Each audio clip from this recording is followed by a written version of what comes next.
He looked me in the eye and spoke as if he were begging for salt. "We do not have space for you." I smiled, nodded, and departed without saying anything. What didn't he know? By daybreak, he'd lost the house because I own half of it. Before we begin, don't forget to like this video, comment where you're viewing from, and press the subscribe button to ensure you never miss another tale like this. So, it began here. I moved in with nothing except two battered bags, a folded blanket from my previous bedroom, and a framed portrait of my late husband, James. I didn't when I handed my son Josh $180,000, the whole amount from James' life insurance, hesitate. Not once. I informed him, "This is your future. It provides stability for our family." He'd recently married Megan, and they were looking to buy a 4-bedroom home in a Charlotte neighborhood. When their bank denied them a full mortgage, I stepped in. Megan hugged me like a Hallmark ad and said, "Linda, we will never forget this. You will always have a home with us." Josh kissed my cheek and vowed that I would never have to lift a finger again. The house was sleek, antiseptic, and echoey. White walls, gray flooring, and a kitchen that appeared to have never seen a scorched pan. My room was below, technically the guest suite. No closet, a twin bed, half a bath, no shower. Still, I did not complain. I was simply pleased to hear folks in the mornings again. Josh made me coffee for the first 2 days. Megan showed me how to use their Wi-Fi thermostat, but she huffed whenever I needed assistance. We ate supper together once. By the second week, I was hearing things, passive-aggressive behaviors. Megan joked with friends that she lived with 2 children and a grandmother. Josh groaned when I asked if I could put up a shelf in the laundry room. Then came the small modifications. The upstairs fridge received a padlock. Megan said it was because she was food planning. Josh relocated the modem to the upstairs office. My Netflix stopped working for 3 days. One night, I overheard Megan on the phone in the kitchen saying, "She's nice, but we need our own lives. This is not sustainable." I stayed silent. I continued cooking, folding towels, and scrubbing countertops. I gave them room. I grinned when Megan mentioned converting the downstairs den into a nursery someday soon. But then I overheard it. I was headed to the kitchen to make tea one morning when I heard Josh's voice from around the corner. "She will not go if we continue to be kind. We have to force her out without a fight." Megan's response was crisper. "She refuses to sign over her share until she feels undesired. Make things unpleasant, she will leave herself." I stood there motionless, gazing at the wallpaper I helped choose 6 days ago. My son, my only kid, was planning to push me out. For a nursery, more room and convenience. That evening, I cooked Josh's favorite dish, chicken Alfredo. Neither of them approached the table. Megan claimed she had already eaten. Josh muttered something about work and remained upstairs. I sat alone and ate carefully, reflecting on how I'd reared him. Soccer games, missing teeth, emergency room visits, and sat tutors. I slipped every birthday card he'd ever given me into a shoebox that I still kept in my baggage. And suddenly, I was an impediment, a computation. The next morning, while I was washing strawberries, Megan stepped in, arms folded, face blank. "Linda," she continued, "we believe it is time you looked for something more permanent. Just your personal space, you know, for your comfort, for ours." Josh came a moment later, drinking coffee as if nothing had happened. "We don't have space for you anymore, Mom," he remarked. "You need to go." I just wiped my hands on a dish towel, turned to face them both, and smiled. Not wide, not false, Just be still. Okay, I replied. I will be out by tonight. Megan blinked. Josh nodded as if he had just finished a labor task. Thank you, Mom, said before turning away. I walked into my room and packed everything I had. My clothing, James's portrait, an unfinished novel, and a red folder containing the house deed that I kept buried at the bottom of my luggage. My name sat next to Josh's, the 49% co-owner. I did not say farewell. I called a taxi and departed, without looking back. But I knew something that others didn't. That house was no longer simply a fantasy. It was also a ticking time bomb, and I just lighted the fuse. The taxi trip to the extended stay accommodation was peaceful. I sat in the back seat, clutching that red folder like it was a newborn baby. My fist squeezed so hard that the corner left an impression on my palm. I booked the accommodation a week in advance, not because I anticipated to need it, but because something inside me screamed, "Be prepared." The hotel was clean yet depressing. Faded carpet, a light that flickered if you touched it incorrectly, and the odor of cooked onions embedded in the wallpaper. I paid cash for 3 nights and turned down cleaning. I didn't want people to notice how little I had. That night, I lay on the uncomfortable bed, the TV on silent, staring at the ceiling and hugging the deed to my chest like a shield. I wasn't angry. I was not even surprised, but I was finished. The next morning, I used the motel printer to print 5 copies of the deed, 1 for myself, 1 for a lawyer if necessary, and 3 in case anyone challenged my power. I was halfway through my second cup of coffee when I received the call. Unknown number. I almost ignored it, but something inside me shouted, "Pick up." The voice said, "Miss Carter, my name is Brad. I'm with Carolina Private Lending. You are registered as a co-owner of the property at 124 Grayson Park Drive." My heartbeat slowed. "Yes," I replied cautiously. "Is there an issue?" Brad cleared his throat. "There has been a default. Your son, Mr. Joshua Carter, took out a $95,000 business loan with the house as security. Payments haven't been paid for months. We have given 3 warnings. He is in breach. Unless the loan is settled, foreclosure proceedings will commence on Friday." I did not respond. I asked inquiries. I obtained information. Josh had borrowed money for a marketing business that failed 3 months later. Megan either didn't know or was acting dumb. Both ideas caused my stomach to twist. Brad was pleasant but strong. I could either stop the foreclosure, pay off the loan, or drop my claim and let the house go. I requested him to email the documents. When it arrived, I printed it, got out the same blue pen I used to sign Josh's first school permission sheet, and carefully scribbled my name across each line. Then, I scanned and returned it. Brad phoned back within an hour to confirm receipt. He confirmed that the foreclosure process will proceed. "Thank you, Miss Carter." I said nothing.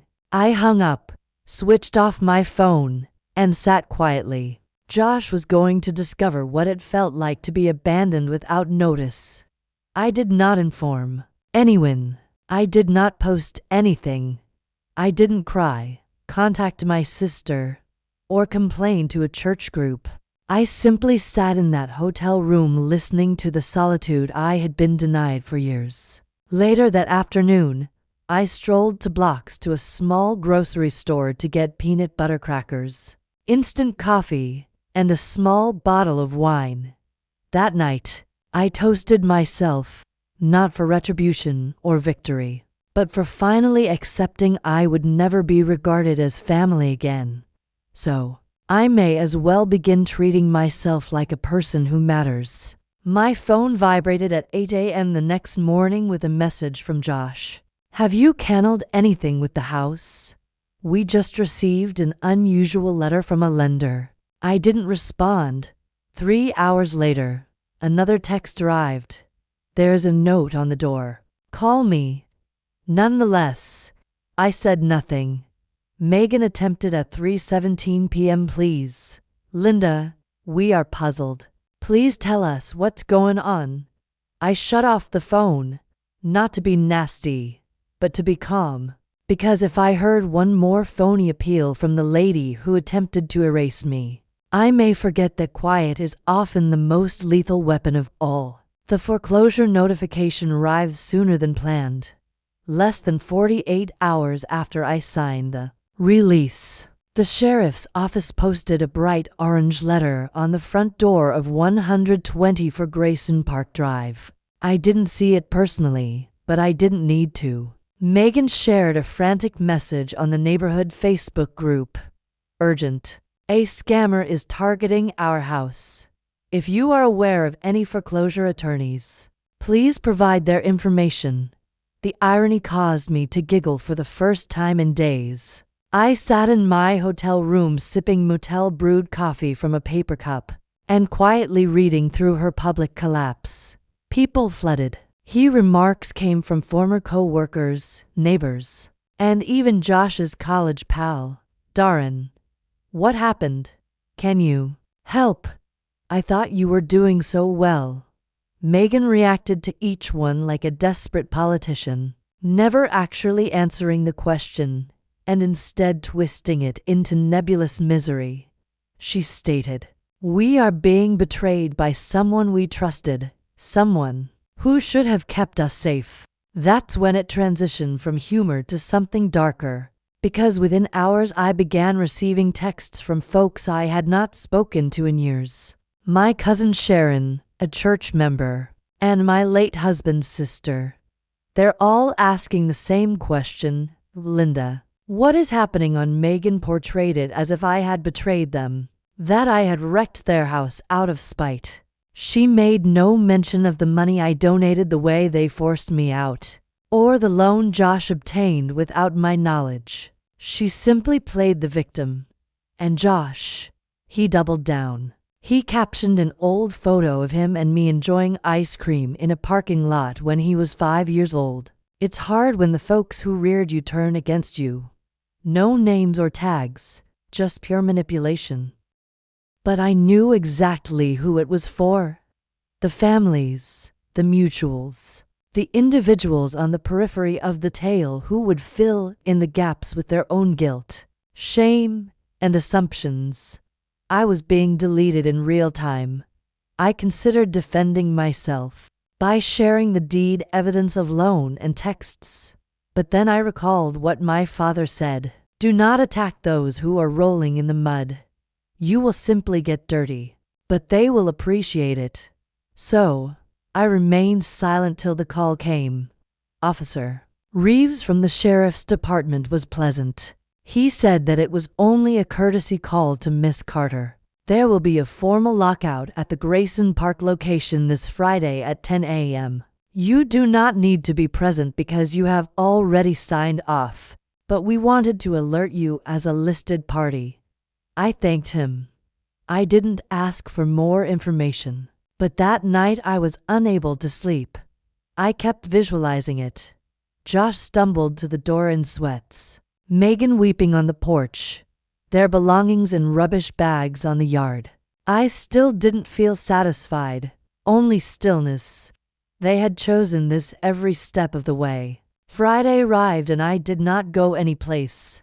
I stayed in my room, cooked porridge in the hotel microwave, and waited.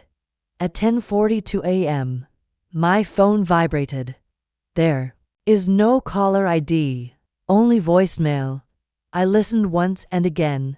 Josh's voice was low and fierce. I'm not sure what you did, but we're out. Gone.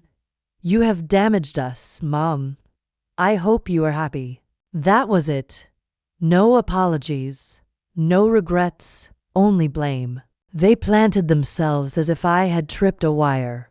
Megan provided a more detailed note about midday. Linda, if you wanted to hurt us, Congratulations. We are being evicted. I hope you have a good night's sleep tonight.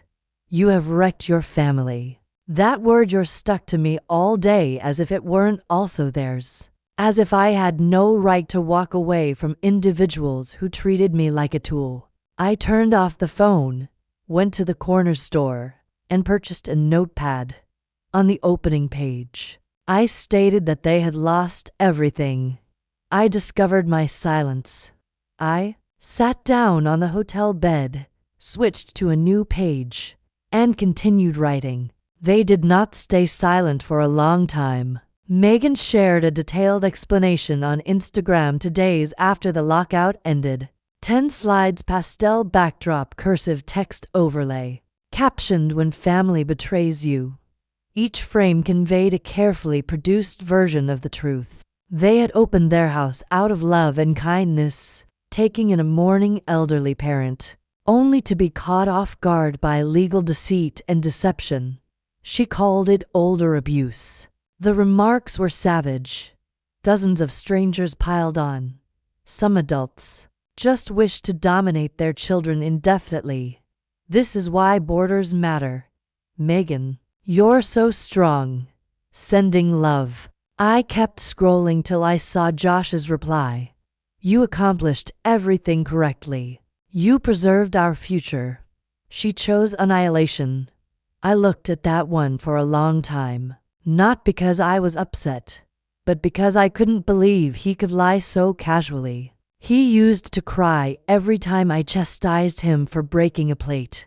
Now he was portraying me as a monster to strangers on the internet. Nonetheless, I said nothing. I did not answer. But the situation was far from done. The next morning, I was woken up by a knock on the hotel door. I did not move immediately away. I've lived long enough to understand that reluctance may serve as a form of protection. After a second knock, I only opened it an inch. It was a woman in her mid-50s who I somewhat recognized. "Linda Carter," she inquired. "You probably don't remember me. I'm Doreen. I work for the City Housing Board. I saw a few posts. I simply wanted to hear your viewpoint." I blinked and then nodded. We sat in the motel lobby with tepid coffee and a vending machine nearby, and I guided her through everything. Every cash, every meal, every abuse I took. She did not take notes. She was just listening. "I'm not press," she said. "I'm simply tired of decent individuals being smeared by influencers wearing similar throw pillows." When she went, she handed me her card. "If you require assistance in locating permanent accommodation, please let me know. I have strings that I can pull." It was the first compassion I'd had in weeks. That night, I checked my email. Subject: interview request for Charlotte local magazine. I shut down the laptop without reading the rest. I wasn't ready to convey my tale on their terms just yet, but I did send it to myself with the subject modified. "Hold on to this." Megan doubled down that week. She posted a TikTok video showing herself standing in front of a U-Haul mascara, flowing baby belly visible, and carrying a cardboard sign that said "evicted by my mother-in-law." It had approximately 80,000 views in 2 days. People in the comments mentioned news stations. One woman volunteered to set up a GoFundMe, and then unexpectedly my former church pastor texted me. "Linda, what's happening on May? I call you." That was the last straw. I brought up the deed. I looked up my bank statement, which showed my transfer.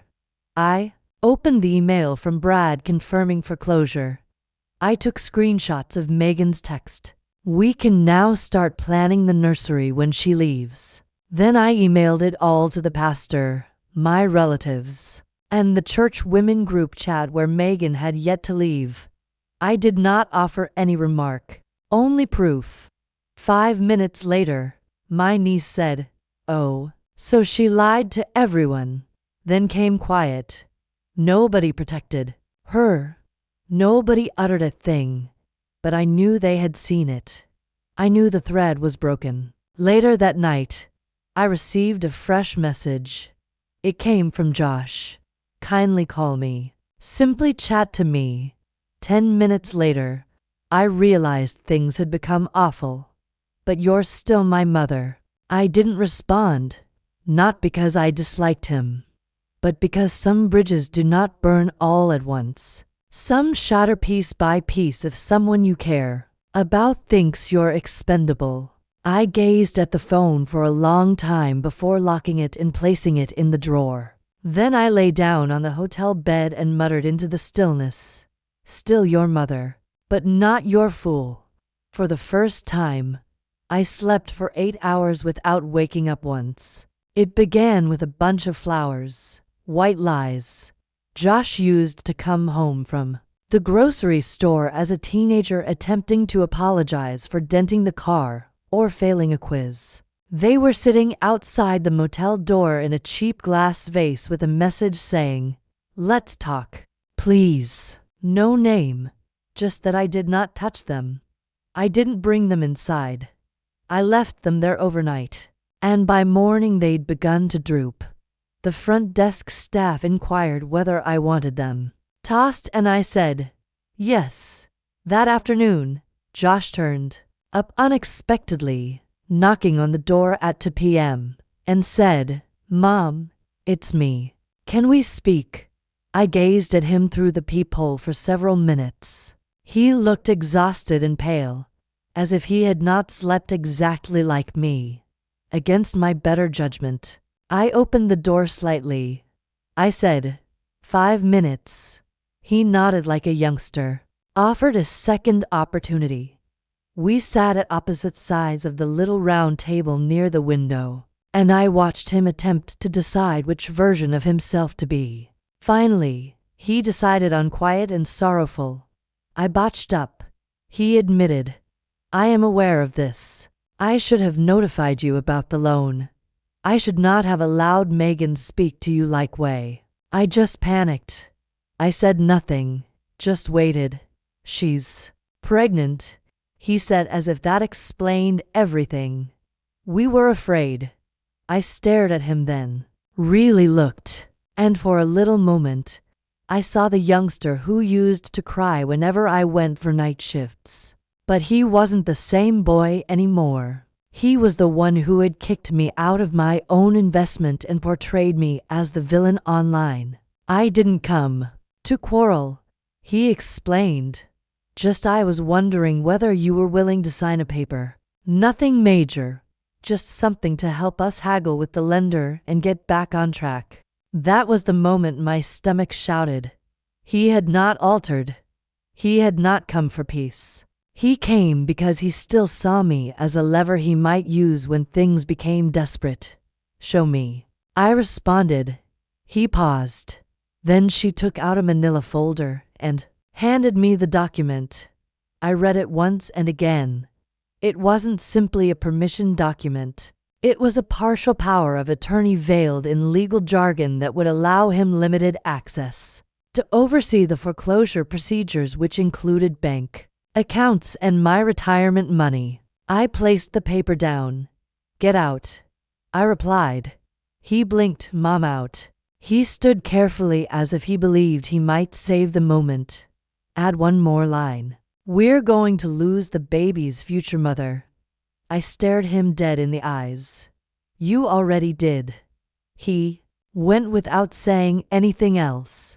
I shut the door behind him and remained still until my hands stopped shaking. Then I contacted the motel's front desk and requested to be relocated to a new room. Different flooring, different hallway. They did not inquire why. I packed everything in 15 minutes and swapped rooms just before dinner. I banned Josh's number that night, not because I was upset, but because I needed to shield myself from the part of me that still wanted to believe. He was serious when he stated he made a mistake. The next morning, I walked to the housing board office and gave Doreen the card she had given me. She looked up from her desk and smiled as if she had expected me. I told her I wanted to move on. Not only from them, from all of it. She did not remark, "I am proud of you," or "You are doing the right thing." She just slipped a document across the table entitled Senior Housing Coastal Options. On the first page, there was a 2-bedroom condo in Wilmington with a patio and seaside access, and the rent was affordable with my pension. I circled it.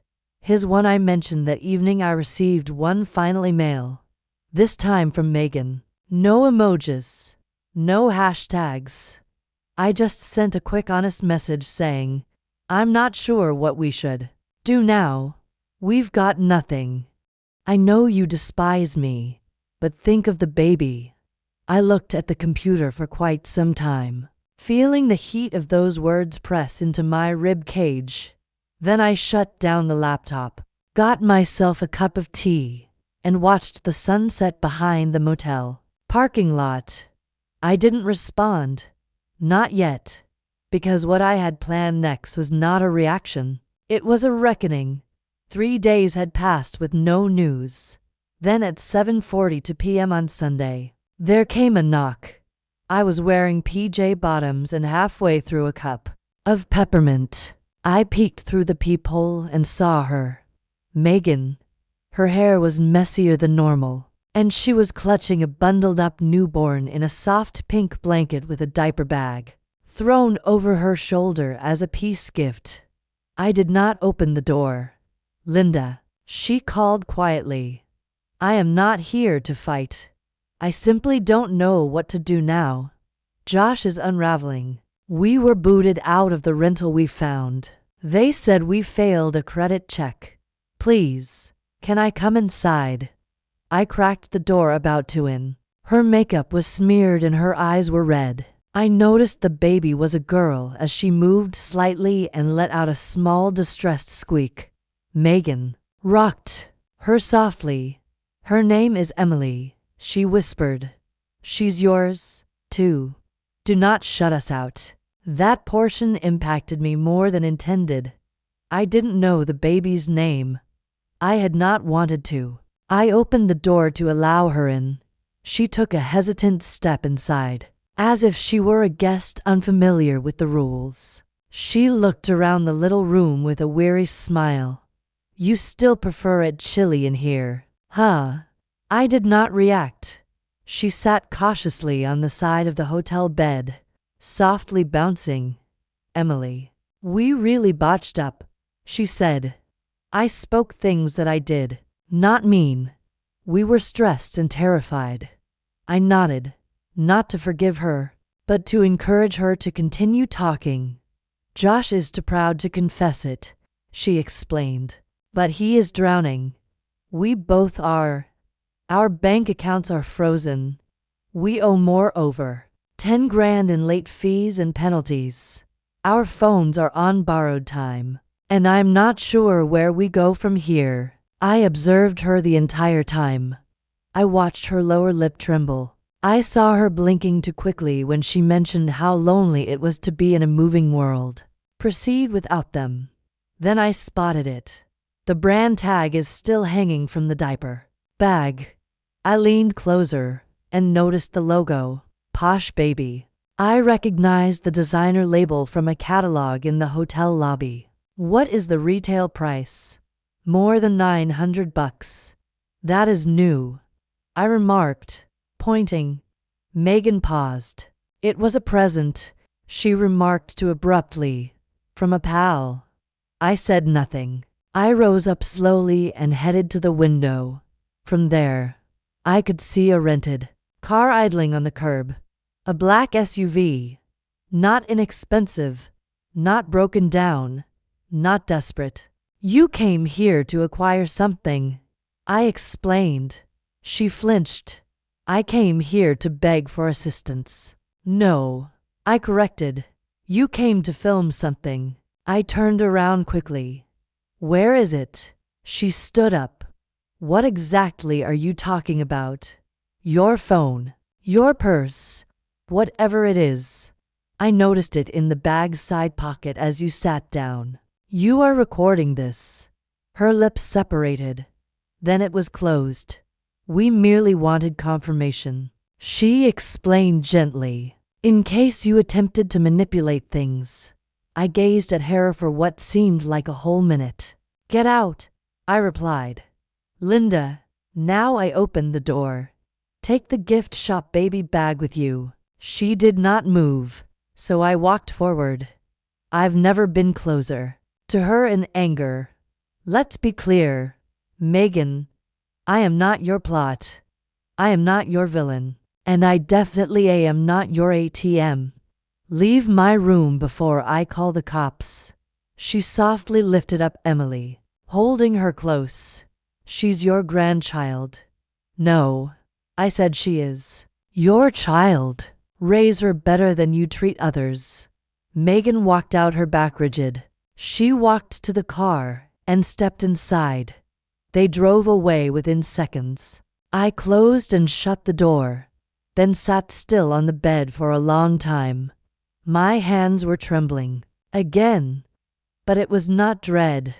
It was adrenaline because I knew what had just occurred. Megan had come to get me to say something unpleasant on video, something they could cut, alter, and share online, turn into sympathetic clicks. And I hadn't handed it to her. I had remained cool. But I wasn't done. The next day, I went to the courtroom and requested a temporary restraining order. I've included everything: texts, attempted manipulation, and a visit. I even printed out a snapshot of the diaper bag's retail price. The cashier scarcely blinks. You're not the first, she explained. You will not be the last. That night, I went back to my room, opened my notepad, and scribbled one phrase. They brought a baby to portray the victim. I brought receipts. I then turned the page and began listing names. People I trusted, people I did not know, people I no longer owed anything to because the next time they came for me, I would be prepared. They wouldn't see it coming. The restraining order was issued 2 days later. A thick envelope stamped with a court seal slid under my motel room door, like the final puzzle piece. I did not feel triumphant. I felt prepared. The kind of calm you experienced before a thunderstorm, not out of terror, but because you've already boarded up the windows. I created 5 copies of the order. One for the motel, one for the police department, one for Doreen from the housing board, one for me, and one I shipped unsigned and unaccompanied to Megan and Josh's last known address, along with a single sticky note attached. You wanted legal. You've got it. That night, I finally answered to Charlotte Local Magazine's interview request. I did not beg for money. I did not pitch a narrative. I emailed them everything. The deed copy, the $180,000 wire receipt, Carolina, private lending's foreclosure confirmation text screenshots, and a photo of Megan's beautiful new baby bag. My email's subject line was simply, "Since they want to talk, let's talk." The editor phoned me the next morning. Her voice was harsh, but friendly. "We believe you," she said. "Are you willing to go on record?" I told her yes, as long as they put one of my lines at the top. This is not vengeance. This is clear. The 3-page spread headed, "When Help Becomes a Weapon." One mother's account of financial betrayal was published the following Sunday. It did not go viral overnight. It did not cause websites to crash. However, it gained enough traction in the Charlotte community to spread. People began conversing, not gossiping or discussing the same topics. Megan's Facebook group, where she had grieved over eviction weeks before, was now debating housing ethics, inheritance rights, and adult children's entitlement. My name appeared not as a monster or a victim, but as a person who had been removed, and then softly typed back in. But it wasn't the moment I realized the tide had shifted. That happened the next Friday when I strolled into the neighborhood coffee shop and noticed Josh sitting alone at a corner table, sweatshirt on, staring into a cup as if he was looking for his reflection in the foam. He did not notice me at first. I almost continued walking. Then he glanced up. Our gazes met. He did not flinch. He did not wave. He did not even blink. Just looked. And in that expression, I saw it. Not regret, not for shame. It's just distance, recognizing a broken link. I continued walking, but I did not weep. That night, he sent me an email. No topic line. It's only a quick message. I read the article. I will not contact you again. I am sorry you thought you had no option. He made no apologies for his actions. Sorry. I felt compelled to answer. I archived it without responding. The following morning, the hotel manager knocked quietly and handed me a stack of forwarded mail. At the bottom was an envelope with a real estate firm logo and a message from Darini. You have been authorized. The keys are waiting. I opened the listings information. 2-bedroom condo on the second level with a view of the ocean in a quiet Wilmington development. For retirees and veterans. Move-in date is next Friday. Rent is barely under budget. I stood there clutching the paper and realized I had stopped looking over my shoulder for knocks. I stopped flinching at unknown numbers. I stopped questioning my right to exist without apologies. Later that evening, I amended my will. I removed Josh's name. I divided everything equally among a local domestic violence shelter illiteracy program and the animal sanctuary for which I volunteer. Then I sent one final email to my lawyer with instructions. If he ever opposes this email, then everything in public. I did not wait for a response. I knew he'd handle it. The final text arrived that weekend from a number I didn't know, but knew right away. It was Megan. Only for words. We've lost everything. Congrats. I read it once and erased it. No response. No response. There's nothing left to say. I spent the evening packing my belongings for the final time, not because I was running, but because I had finally paused. They began the narrative by claiming there was no room for me. They concluded by demonstrating that I never required their space at all. The unit was smaller than expected, but brighter. Sunlight streamed in across the white walls and landed gently on the laminate floors. I remained at the doorway for a full minute before walking inside, letting the stillness wash over me like a breeze. There's no yelling upstairs. There were no angry footsteps, no phony apologies. It's just space. This is my area. The movers were late, so I brought in the necessities first. My crimson folder, James's framed portrait, and a tiny suitcase of clothing. I left the remainder in the car. I poured a cup of tea using the antique kettle that came with the flat, and headed out onto the little balcony. The ocean was not visible, but I could hear it. That was sufficient. That week, my phone remained on quiet. I did not check social media. I did not call old pals to explain. I just unloaded one drawer at a time, stocked the fridge with foods I really wanted to eat, and watered the 2 plants I purchased at a roadside market on the way down. On Wednesday, I walked down the boardwalk. Nobody recognized me. Nobody gave a look. I passed a bookshop up here and a seafood shack where a woman my age painted seashells on a folding table. She grinned and offered me one. Choose the one that appeals to you, she said. I selected a blue one with silver edges. Good choice, she remarked. That one is for folks who have recently let go of something substantial. I thanked her and placed it in my coat pocket. That night, I put it on the kitchen counter near to my Keys. I named it Peace. Days passed, followed by a week and 10 days. I got into a groove. Coffee at 8, stroll at 10, and diary at 3. I enrolled in an art class that met every Tuesday and Thursday in the leisure room. My instructor's name was Walter. He was 70, wore suspenders, and delivered the worst jokes I'd ever heard. He also recalled my name on the second day. One time he approached my canvas and commented, "You paint like someone who has survived something." I grinned. That's because I did, and I intended it. I did not discuss Josh with him or anybody else in class. The past was a closed drawer. I was not interested in revisiting it until the letter arrived. It was pinned in Josh's sloppy script and mailed from a P.O. box outside Charlotte. There's no return address.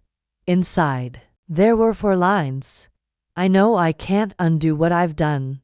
I do not expect anything from you. I simply want you to know I am trying. I named her Emily Linda Carter. I read it twice before folding it and storing it in the same drawer, where I stored the now void deed. I did not weep. I did not smile. I simply let the words sit. Later that evening, I went for a walk on the beach. I stood barefoot in the beach for more than an hour listening to the waves.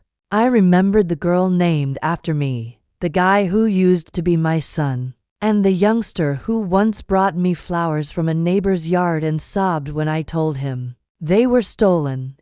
He was gone. But somewhere out there, perhaps someone better, was being born from what he had damaged, and I determined that wasn't my responsibility anymore. I turned and walked home. The lights in the condominium were gentle and golden. I snuggled up on the couch with a blanket and a book. There's no drama, no closing emails, and no family feuds to deal with. Just the gentle sound of someone preferring peace over permission. My phone buzzed again before I turned it off for the night. There's no message, only an unknown number. I let it fade. Then I whispered the 5 words I'd been carrying since the day they shoved me out. There's no room here either. Goodbye. I still don't know where Josh and Megan ended up. Maybe they figured it out. Maybe not. I simply know I am pleased right now, and that is enough. That's all for today. What would you have done if you were in her position? Share your opinions in the comments. I enjoy reading what you all think. And if this tale resonated with you, check out these videos as well. You will not want to miss these.